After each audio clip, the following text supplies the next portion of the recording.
Welcome to this Waterway Recovery Group Canal camp. Canal restoration is really rewarding, but sites can be dangerous places to work, even for experienced volunteers. Under the Health and Safety at Work Act, every person involved, including volunteers, has a responsibility, not only for their own safety but the safety of others around them.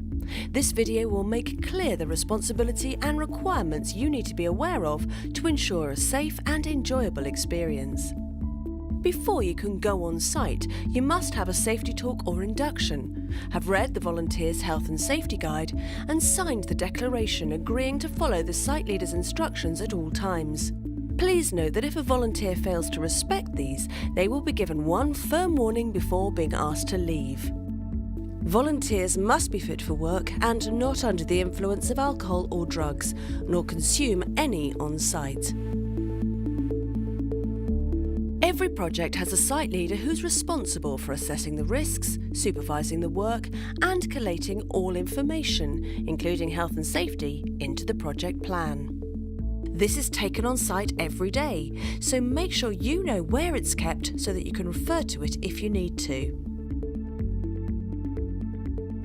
For each job you undertake, the leader will have prepared a method statement or task sheet explaining how the work will be carried out safely, and a risk assessment identifying possible hazards and the control measures in place. If you need further information, ask your leader or refer to these documents. Toolbox talks may also be used to explain a task or a particular risk on site.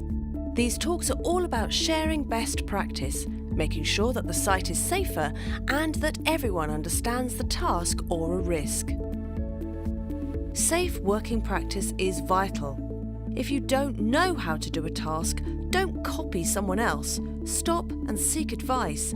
Talk to your leader about how you can learn to do it properly. Never work alone. Always ensure that you're within eyeshot and earshot of others. And if you leave the site, let your leader know. When it comes to tools, you should always use the right tool for the right job. Tools and equipment should be in good working condition. If they're not, or if you break something, please report it. Only use tools and equipment that you've been trained on. Avoid excessive usage of vibrating tools, such as breakers and brush cutters. If a task uses a repetitive action, take plenty of breaks to prevent injury or strains. If you're lifting heavy objects, use the correct manual handling techniques. But don't try to lift or manoeuvre anything that's too heavy for you, as it's easy to hurt yourself. When you're finished with a tool or equipment, clean it and put it away. The same goes for materials, which must also be stored safely. It's really important to keep the site tidy, because a safe site is a tidy site.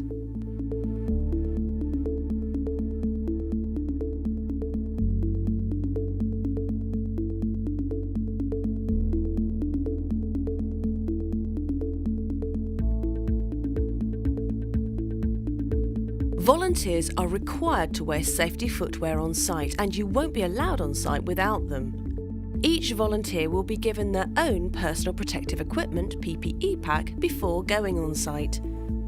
Depending on the work you're doing, this might include high-vis vests, hard hats, safety spectacles or goggles, dust masks, ear defenders and gloves. The PPE provided is only basic protection for simple site work, and some tasks may require additional safety equipment which will be supplied. If you're concerned that someone around you is not wearing the correct PPE for the job, do tell them. It's in their own interests.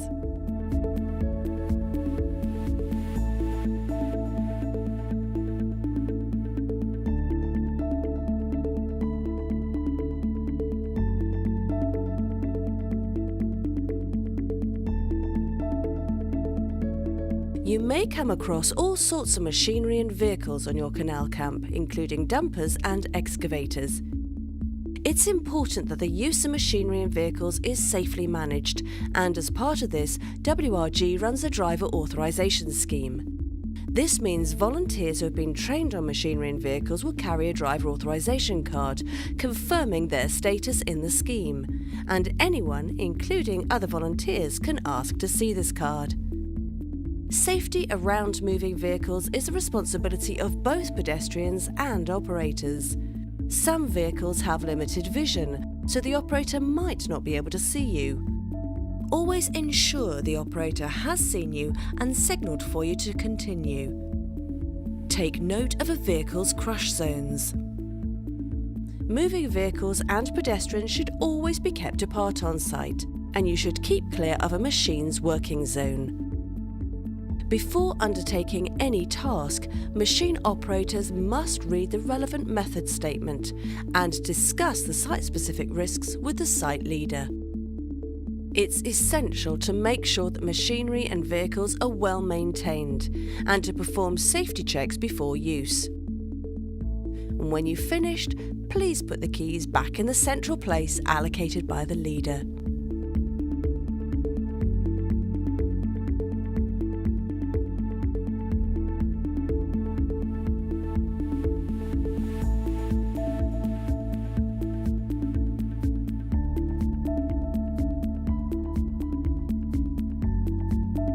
There are lots of different hazards to think about on a canal, and every site is different. Your leader will tell you about the specific risks associated with your site, but here are some common issues to be aware of.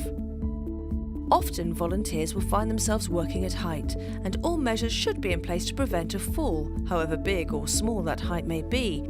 If you're concerned with any of the control measures in place, please stop work and inform the leader immediately.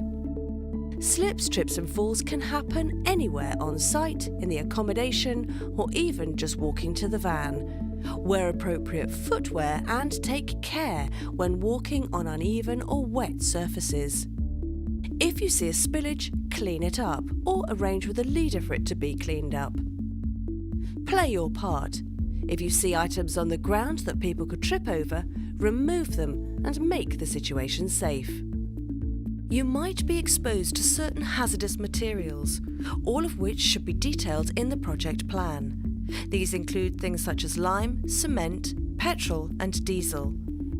Control of substances hazardous to health, or COSH, risk assessments are kept in the project plan. Prepared using material safety data sheets, they provide details about the hazards that these chemicals pose and give advice on handling, storage and emergency measures. Care must be taken when using fuel on site. Always use a funnel and make sure you have a spill kit readily available to clean up any spillages and leaks when refuelling plant, generators or other machinery to prevent it soaking into the ground or entering a watercourse. And of course, be aware of the fire risks from fuel or combustible materials. Particular care must also be taken when working in and around water. There are risks such as hypothermia and drowning, but it's also important to be aware of unseen risks like Weil's disease. Symptoms are flu-like and in severe cases can cause serious health problems. So take precautions.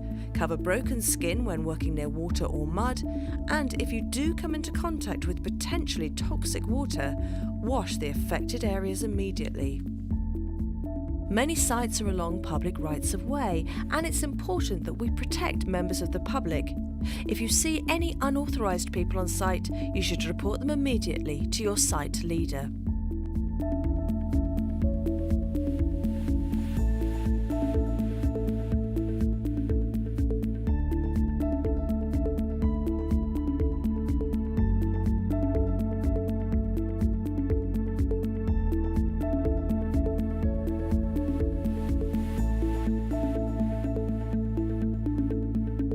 We want you to enjoy your time with us. In order for the leader to plan suitable activities for everyone, it's important that you let them know if you have any medical conditions, if you take any prescribed medication, or require additional support. The leader also needs to know what to do should you be taken ill. Any information will be kept confidential. When you arrive on site, you'll be told where the first aid equipment is kept.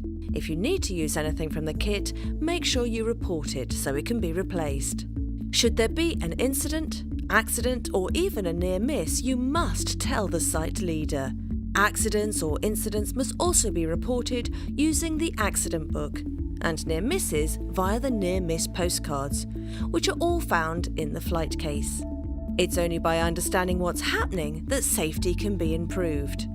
The site leader will take you through the procedure to follow should there be an emergency, including how to contact the emergency services.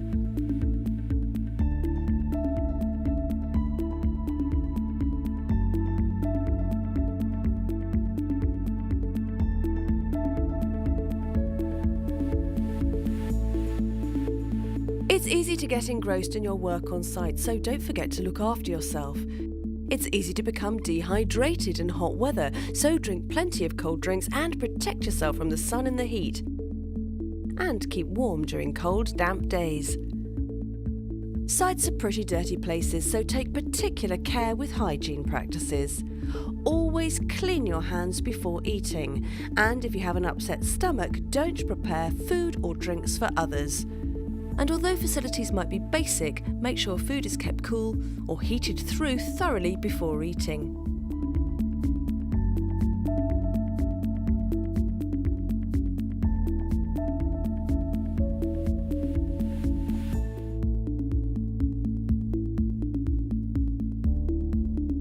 Health and safety planning is not just a box-ticking exercise. It's a really important part of making sure that everyone's experience is safe, productive and fun. Waterway Recovery Group is dedicated to making sure all their sites are safe places to be. And by following the instructions in this video, you can play your part.